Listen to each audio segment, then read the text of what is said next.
Hello दोस्तों, प्रणाम। मैं सुमन गुप्ता अपने यूट्यूब चैनल पर आप सभी का स्वागत करती हूँ। ट्रैक्टर बगल कर हो ड्राइवरऊ, हम सखी गोकुल जइबे ना। ट्रैक्टर बगल कर हो ड्राइवरऊ, हम सखी गोकुल जइबे ना।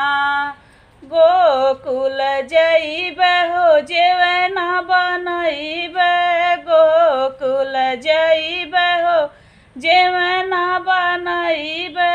हरे रामा जेवना गुंडन से हो जेवइबे, ससुर जी के हवा पिलइबे ना। ट्रैक्टर बगल कर हो ड्राइवरऊ, हम सखी गोकुल जइबे ना। गोकुल जइबे हो बीरवा जोरइबे, गोकुल जइबे हो बीरवा जोरइबे।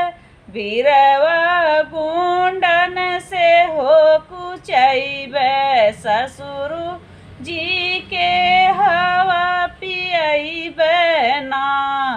ट्रैक्टर बगल कर हो ड्राइवरऊ, हम सखी गोकुल जइबे ना।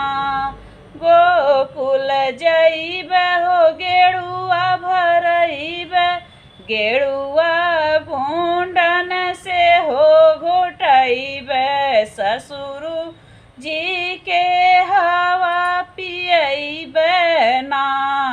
ट्रैक्टर बगल कर हो ड्राइवरऊ, हम सखी गोकुल